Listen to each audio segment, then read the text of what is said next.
I pledge allegiance to to the flag of the the United States of America and to the republic for which it stands, one nation, under God, indivisible, with liberty and justice for all. Invocation. Dear Lord, come to take our hands and open this meeting in prayer.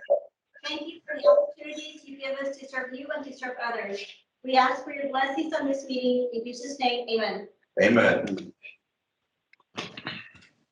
Go ahead and call the workshop to order. That's right. Chairman, the first item on your workshop is item number 1, which is the quarterly investment report for the period being December 31st, 2021. In your packet, you'll have the investment report. In our local government investment pool, we had a beginning balance of $15.3 million. We had investment earnings of $1,870. We had disbursements in the amount of $676,000 for an ending balance of $14.6 million. In our government securities, we had a beginning balance of approximately $2.4 million. We had a transfer in of 1.3. Our investment earnings was $186. We had disbursements of approximately $3.4 million, leaving an ending balance of $358,000. Our weighted average yield was 0.0496% for the investment pool and 0.03% for the government securities. Great. Are there any questions? Okay, if not, go ahead and go to work item number 2. Item number 2, Chairman Directors, is the annual review of the Hidalgo Regional Mobility Authority investment policy. In your packet is our investment policy.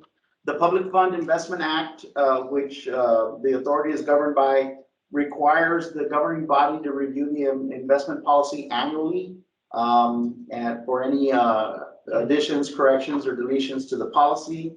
At this time, there are no additions or deletions proposed to the policy.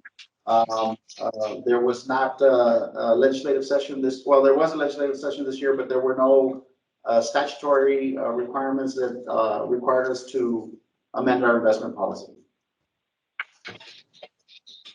Are there any questions about the investment policy or the investment report? Okay. If not, I call an adjournment to the workshop. And I'm going to go ahead and call a forum, and I'm going to go ahead and call out everyone's name to make sure everybody's attendance. We can record those. So I've got Forrest Runnels. Here. Zeke Reyna. Here. Alonso Cantu.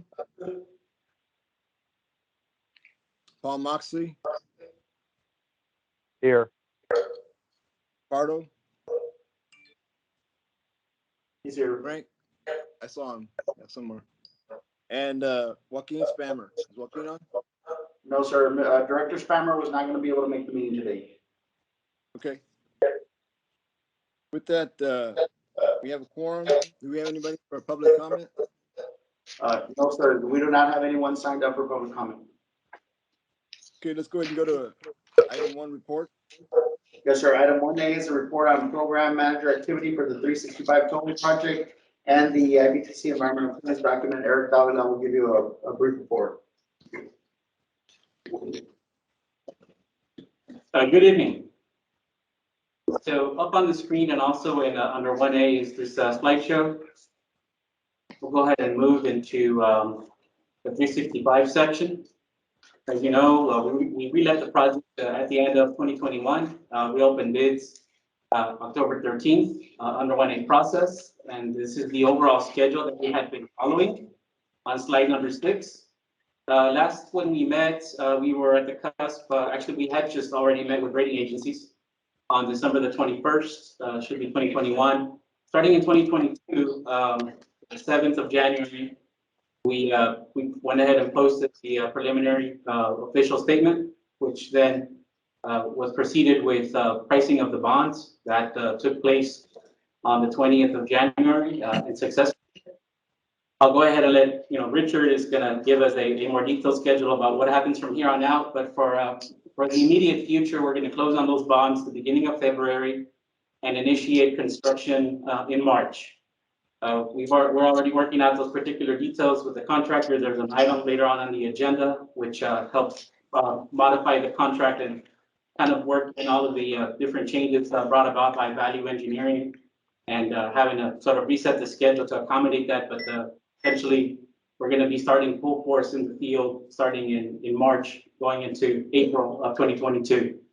So the schedule by and large, there's no major shift to it. We just want to kind of take a look at it. It's been quite the path to get to here from August. There's a lot of activity, and we look forward to kicking that off. So any questions on 365 and up to what we've gotten to at this point? Okay, hearing none. Any questions? On the IBTC, we're actually at the point where we're handing over public hearing documents over to TxDOT for review. They've got essentially our mail out, our comment forms, all the major components that are going to go into garnering the final feedback from the public. We anticipate that we'll go have the public hearing sometime in March. We already offered up 2 dates in March, and it's going to come down to TxDOT's approval and availability of those locations. The location we're aiming for is a school in the Donna area where we held the previous public meeting. It was very well attended and very central to the people that are impacted by the project. So it gives everybody good proximity and a good opportunity to come look at all the studies and exhibits and come in and do the meet and greet. It will be a combination virtual meeting, so we will record it in English and in Spanish, post it to the website along with the approved schematic. And then we'll also have the opportunity for the in-person. We'll do that for that one night at the public hearing space in Donna. And so we'll basically try to reach as many people as we can. What we heard from TxDOT is the virtual option, even though it has its limitations, seems to reach more people because they can go at their own leisure with the information. So we look forward to all that, and we'll get some feedback from TxDOT with regard to our request to take the IBTC on system. So we look forward to providing them with additional details on the timetables, cost to complete, and so on, so that they can hopefully make some decisions. So that hopefully by summer, if there are going to be any funding announcements for the future of IBTC, that they can be worked into their yearly master budget adjustments, which they do as part of the Unified Transportation Plan, the UTP process.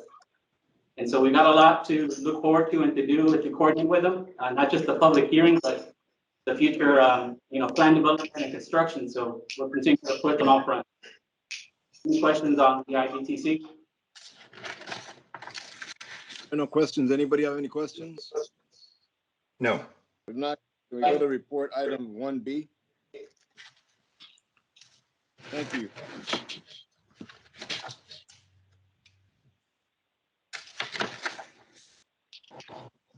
Thank you, Eric. Thank you.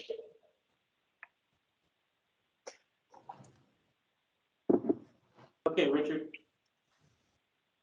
All yours. Hi, good evening, Chairman and board members. Hope everybody can hear me okay. If you're not speaking, can you put your system on mute? That would be helpful. All right, so want to give you just a quick recap of the financing. I've had a lot of board meetings here. This is my happiest board meeting because we finally sold the bonds for a 365 toll project. So Eric, can you go to page 3 or 2? There you go.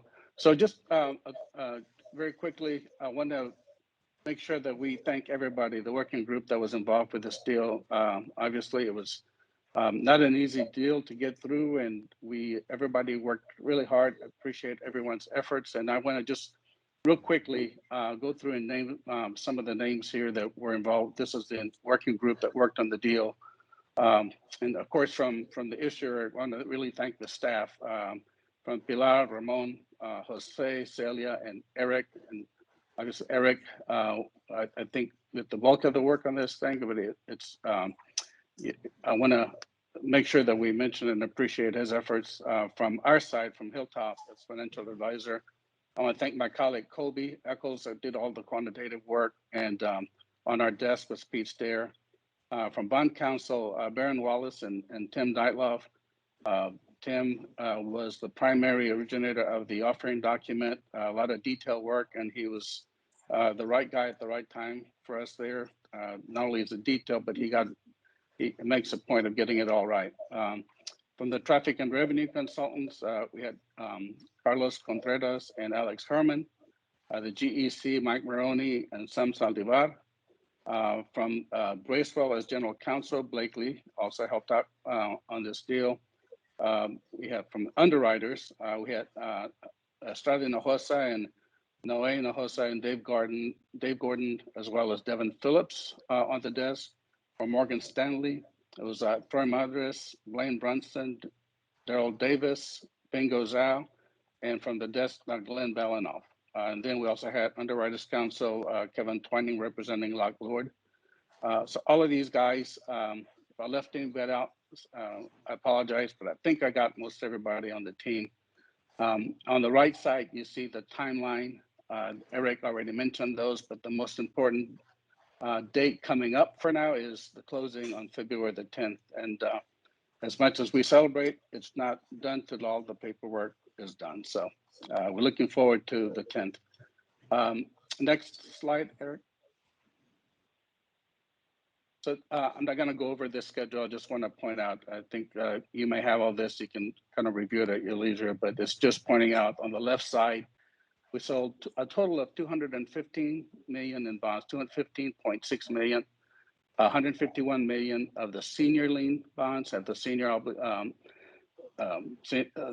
senior lien, and then on the right was a junior lien, the subordinate lien obligation, so 63 million, 63 point, if I'm looking at 0.8. Below those is just a security, what the funds were used for, tax exempt deal in the structure, optional redemption. The bonds are callable in 10 years. And then the other important thing to note here is a rating by Moody's, who gave us an investment grade on both the senior and the junior lien, and then Standard & Poor's gave us an investment rating on the senior lien at a BB+ on the junior lien, which is not investment grade, but still popular with buyers wanting to take more yield. So that's kind of what I had to impart this evening, just on a recap, but I'm going to let Estrada folks and MS Morgan Stanley to finish. Great. This is Troy Madras from Morgan Stanley. Can folks hear me? Yes. Okay. Okay. Very good. If we can go to the next page, Estrada Hinojosa and Morgan Stanley, we'll split up this deck, but I'll do the next couple slides. So, on the pre-marketing period, and I'll be very brief here. Once the POS was released, there was, about a week and a half of time for us to speak with different investors and have conversations with them. But first, we wanted to see what was going to be pricing that week. And so this shows all the bonds that were being issued. So you'll see here, we weren't the biggest deal, but we definitely had a decent size. And what you want to try to avoid is other deals that are very similar, also in Texas. There was a Texas housing deal, but that's a very different credit than ours. And so we were kind of slotted in pretty nicely on a week that was a little unusual because you had the MLK weekend, the MLK holiday on Monday. So it shortened the amount of time that we had to deal with. But this gives an idea of what other deals were out there in the market. Next slide. This gives an idea of what the calendar is in the month of January. And so you can see here, we released the POS on the 10th, and then we had a full week to be able to market the bonds. Then we had the Martin Luther King birthday, and then we had a couple days and then our pricing.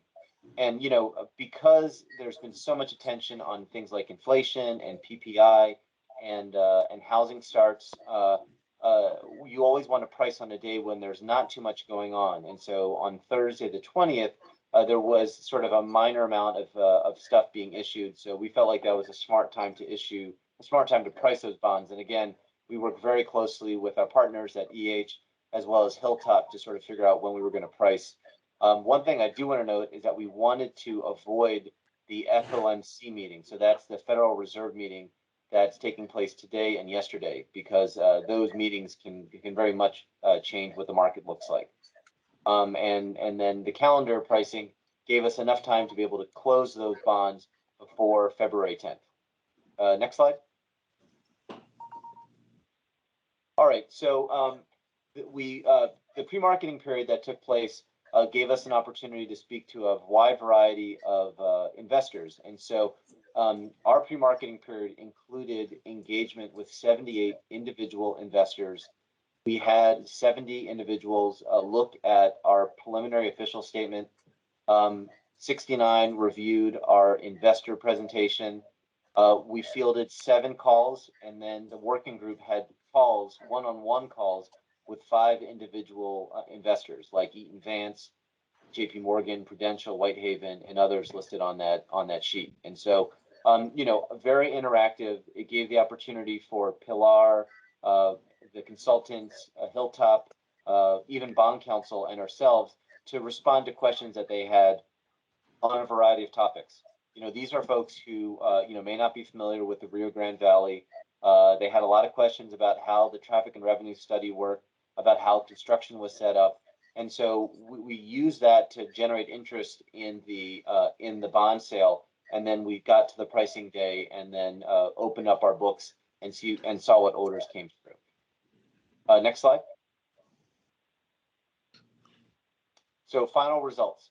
So on the pricing day, what we did was every single bond had a particular year associated with them on the junior and senior liens. And so we basically put open our books and tried to garner interest. And so the top chart here is on the senior lien, and the black line indicates the amount of bonds that were for sale, and the blue bar that's above the black line indicates how many orders we got. So the higher the bar above the black line, the more interest that we generated.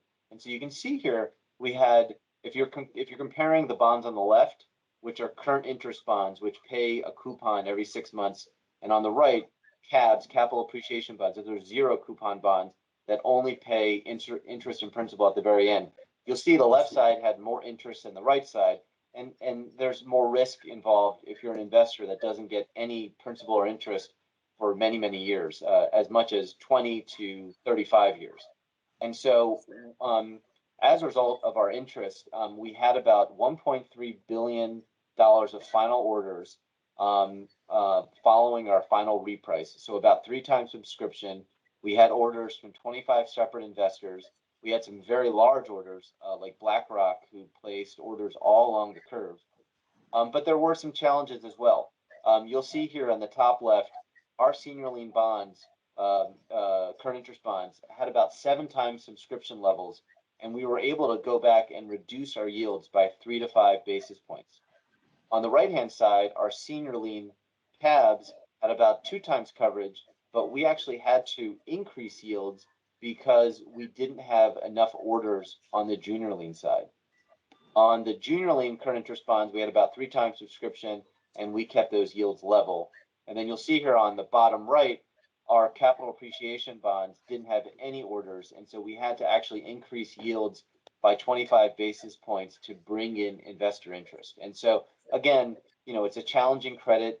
The junior lien had a rating that was below investment grade, and you very infrequently have Texas greenfield toll roads hitting the market. Unlike a school district that there's a PSF deal, school district deal sold every week, several times a week. There was what we call sort of price discovery taking place, and so it was very hard for us to gauge prices. Thankfully, we were able to build an entire book working with Estrada and Hosa. And then finally, our firm had to actually purchase about $16 million of junior lien bonds in order to sort of seal the deal and eventually find investors who ended up buying that all. So let me just pause here, see if there's any questions about sort of how that investor demand was calculated and other things related to our pricing day.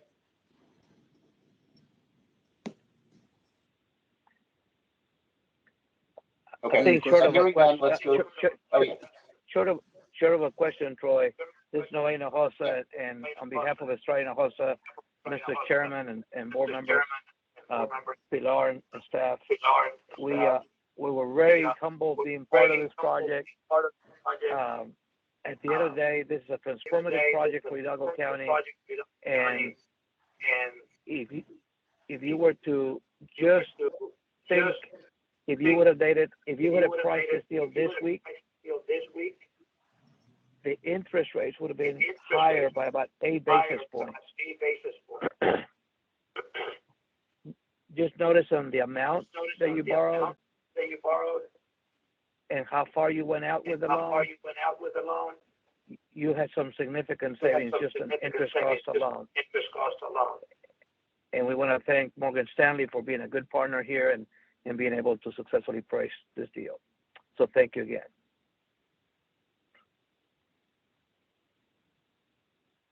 Thank you. No, those comments are excellent. Yeah. If we want to go back to the presentation, we have about 3 more slides that we want to show, or 4 more slides, sorry.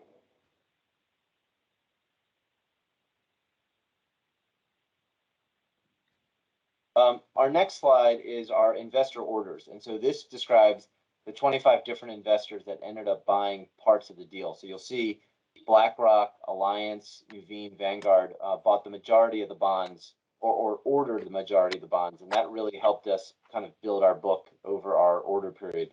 I'm going to stop here and again say thank you very much to members of the staff and of the board for letting Morgan Stanley help run this deal with Estrada Hinojosa.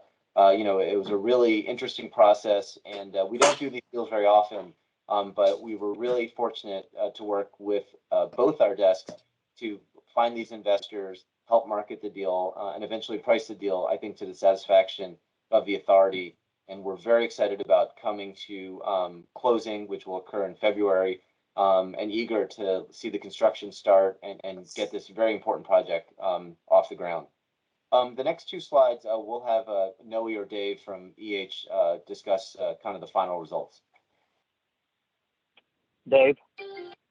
Thank you, Noe and Troy. Appreciate it.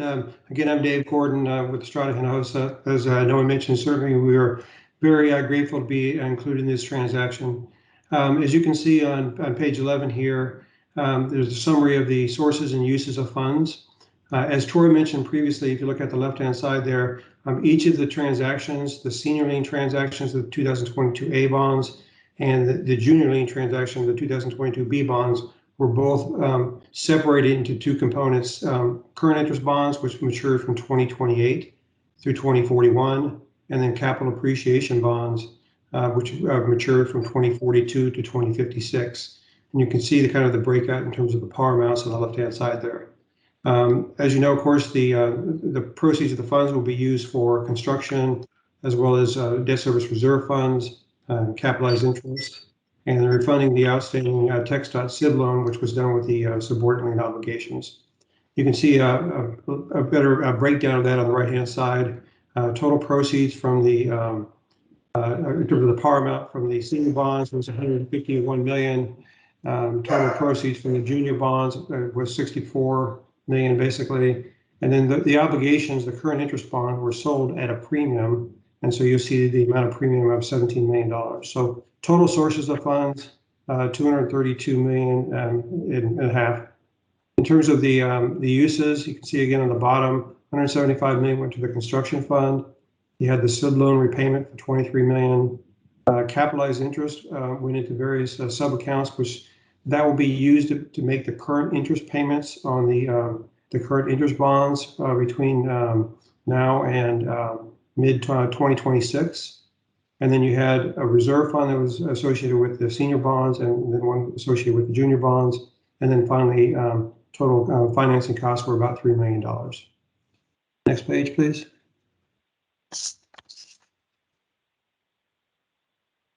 So with the end result, you can see here in terms of what your coverage is, and the coverage is based on, of course, the debt service, which we know now, and we have that's definitive and it's fixed rate obligations. But then there's a traffic and revenue study, which Richard, as you mentioned, C&M Associates did that. So that traffic and revenue study, along with projections in terms of what the, sorry, there's got to be a dog barking in the background.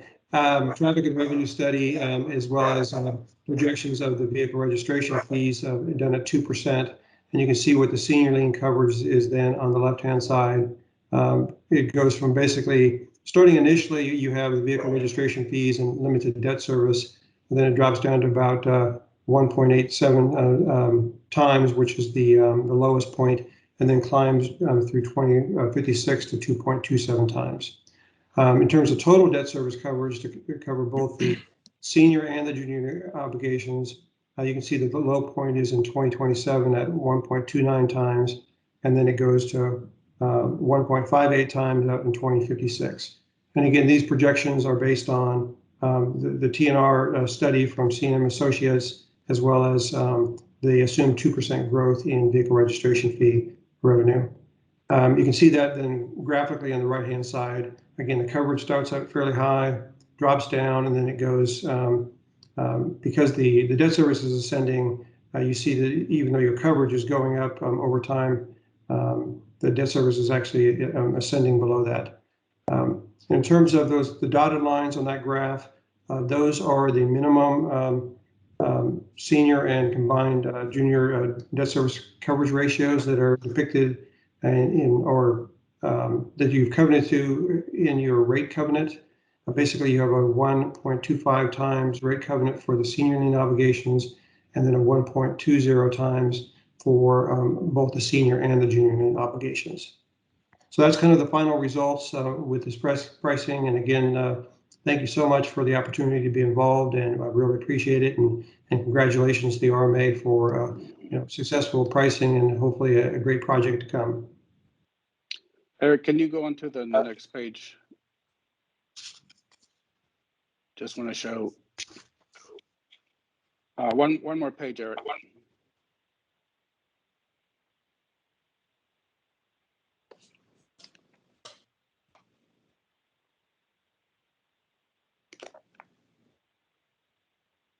We're trying to get there. The Morgan Stanley, their office is at Times Square, and they put up a sign outside, neon sign that showed the RMA financing, which was kind of exciting to see, but we thought we would show you here, but obviously having some difficulty.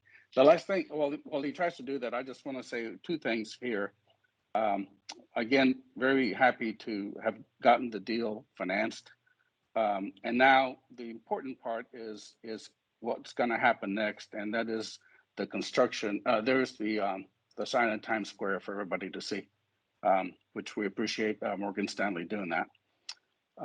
So I was just going to say that the important thing here is construction oversight, being on schedule and on budget, and the other is the toll collection system that will be implemented in the enforcement. Every investor, every rating agency, they focused on, how are you going to collect tolls? How are you going to interact with the Mexican vehicles and so forth? So I think that's very important, getting that established going forward to make sure that this project is successful. And again, thank you to everybody. I think that wraps it up for us.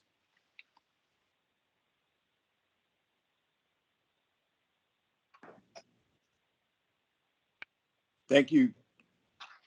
We appreciate all your work and hard work and dedication.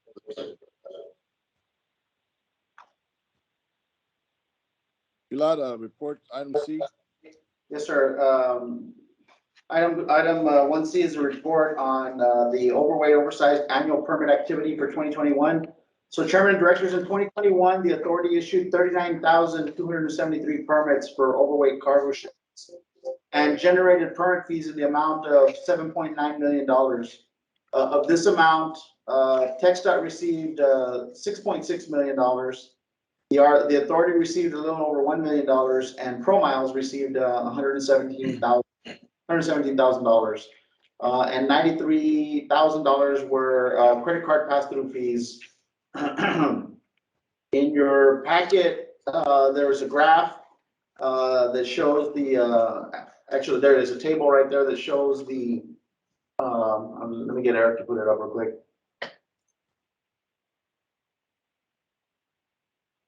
All right, there is a table that shows the historical permits issued from 2017 through 2021.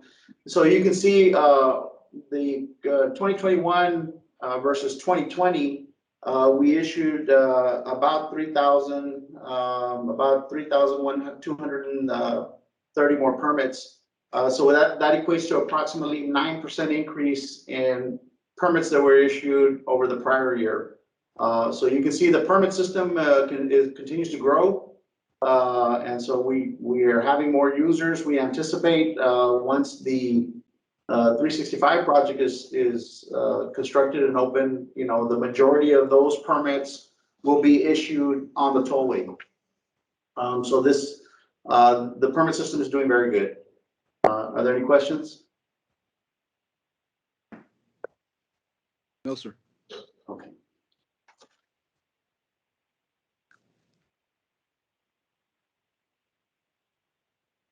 Okay, Chairman and Directors, the next item on your agenda is the consent agenda. All matters listed under the consent agenda are considered to be routine by the governing body and will be enacted by one motion. There will be no separate discussion of these items. However, if discussion is desired, that item or items will be removed from the consent agenda and will be considered separately. Can I get a motion for approval for the consent agenda? So moved. I have a motion, can I get a second? Motion and second, all those in favor say aye. Aye. Aye. Opposed, same sign, motion carries. Let's go ahead and go to item 3A. Yes, sir. Chairman, we did have one correction. We had one correction to the consent agenda under 2C. We only had the November 2021 financial report packet. The December was not ready, so you only approved the November. And just wanted to clarify that. Okay. Subject to that change, along with the recommendations and a second by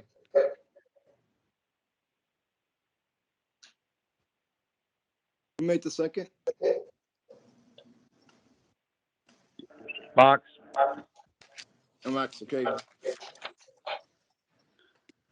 Okay, so I got a motion and a second, all the rest of the aye, opposed, same sign, motion carried.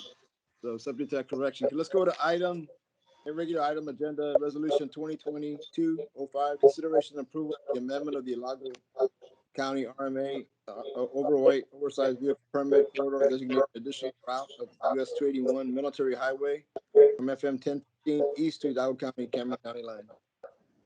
Chairman, Directors, the Hidalgo County RMA in coordination with the Texas Department of Transportation and our sister agency, the Cameron County Regional Mobility Authority, is requesting that the board authorize the extension of the oversized permit corridor along US 281 military highway from 1015 east to the Hidalgo Cameron County line. Our sister agency is extending their overweight corridor from the east to the Cameron County so that we can have an overweight corridor that has continuity between Hidalgo County and Cameron County. The existing corridor does go all the way to FM 1015 and Progreso along 281, so that just takes care of the gap between 1015 and the county line. Staff recommends approval.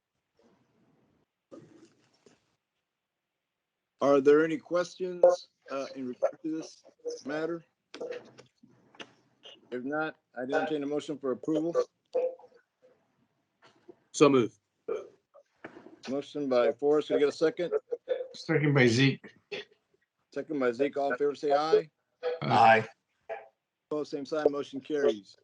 Resolution 2022-06, consideration and approval of utility relocation agreement with the Enbridge for the 365 12-way project. Yes, sir. Enbridge has a high-pressure 30-inch gas line that traverses our project. Eric, can you bring up the map to just show them where it is? This is a compatible utility. So the authority is responsible for reimbursing Enbridge for relocation of this line. Eric is bringing up the location map so you can see where it is. Go for more. It's page 4.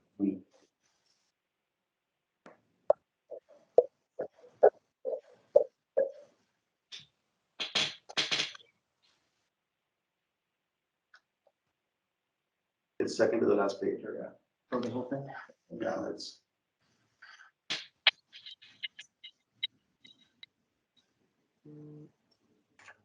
So this is a compensable utility that is eligible for reimbursement. It is budgeted as part of our project cost. And so this is a reimbursement in the amount of $982,275 for 59.12% participation from the authority. Again, this is a 30-inch gas line, and it is approximately, I believe it's 959 feet long. The utility relocation, so it's almost 1,000 feet of 30-inch gas line. Staff recommends approval. Are there any questions? And this was part of the budget, anticipated budget, correct? That is correct.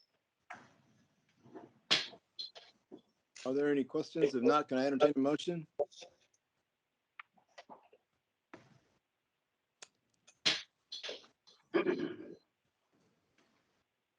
So moved. It's Frank. Motion by Frank. Can I get a second?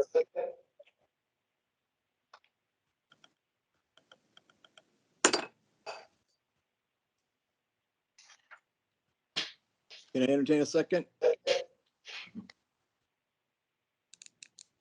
Second, Mox. Thank you, Mox. All in favor, say aye. Opposed, same sign. Aye. Motion carried. Okay, resolution 2022-07, consideration of approval of contract number 1 for the construction contract with Pullis Construction for the 365 project from US 381 Military Highway FM 396 onto Lua Bridge Highway. Yeah, Chairman, Directors, the board has approved change order number 1, which initiated the value engineering change proposal process, and then subsequent to that, they approved change order number 2 to the value engineering change proposal process, and so this the change order number 2 amended the plans and specifications, and basically was the savings proposed by Pullis to the construction contract that allowed us to finance the project. Contract amendment number 1 takes change order number 1 and change order number 2 and incorporates them into the contract, the provisions of those change orders. Blakely's on the line. Blakely was the author of this contract amendment, and she can answer any of the questions but that you may have. But this basically memorializes and incorporates into the contract with Pullis change order number 1 and change order number 2 and any provisions associated with that, with those change orders. Staff recommends approval. I don't quite understand. I don't quite understand, Blakely. What is the purpose of this? So the change orders authorize some specific larger components, right? A change in pricing, we establish the contractor's risk in the change order. That means that if there's an overage, it comes from the contractor side of the savings, not from the RMA side of the savings. But that has some ripple effect on the provisions of the contract. And just to avoid confusion in contract implementation and supervision, we went through and clarified section by section what parts of the contract fall under VECP. These are now being designed by the contractor. And so they're going to be treated a little differently contract-wise than the pieces that we've designed. The overages on the VECP will be treated differently than the overages on the sections of the work that are not being included in VECP that have not been changed. And then there was a little bit of schedule spinoff. The contractor asked for 30 days after NTP, almost an additional mobilization time, but in exchange for not having any delays under VECP. So we've got that in there. And then another spinoff item is that the change in the contract price impacts all the bond documents, the surety documents for the contractor. So we have to get a new warranty bond, a new performance bond, a new payment bond. We've added a completion and retention bond. And then we also updated the builder's risk insurance language. We had it in the original contract, but the contractor had some confusion about it. And so we pulled some more detailed language from TxDOT's design build contracts and included that. So it's taking change order 2 and adding all the technical support that needs to be behind that through the contract documents. Are you basically saying that there was a clarification by this amendment in relation to 1 and 2? Yeah, right. It's clarifying it. It's taking 1 and 2 to a much deeper technical level. It's not changing any of the intentions or the concepts in change orders 1 and 2, but clarifying how those are going to be woven into the contract documents. I don't know if you've seen our contract, but it's the way that the TxDOT documents work. It's a compilation of different documents that are all attached together, and they work fine together. But if you change one, you need to go through each of the different documents and see what what other impacts there might be, the sort of the unintended consequences, or just making sure everything's very clear so that there's not confusion later. Okay. TxDOT will also review and have the opportunity to concur with this amendment.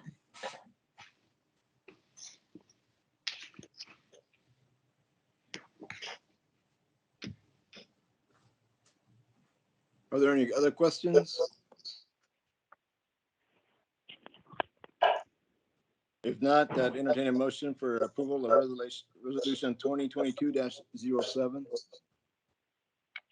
So moved by Motion by Zeke. Can I get a second? Second. Second by Mox. All in favor, say aye. Aye. Aye. Opposed, same sign. Motion carries. Chairman and directors, we have no further business for your consideration. Okay. If there is no further business, I'd entertain a motion for adjournment. Move to adjourn. Got a motion by Alonso. Can I get a second? Second by Zeke. Second by Zeke. All in favor, say aye. Aye. Opposed, same sign. Motion carries. Thank you all very much for attending. Hopefully we can get together next month back at the RMA. Thank you, Mr. Chair. Thank you, Pilar. Yes, sir. Thank you, Pilar. Thank you, board. Thank you, staff. Thank you, Blakely.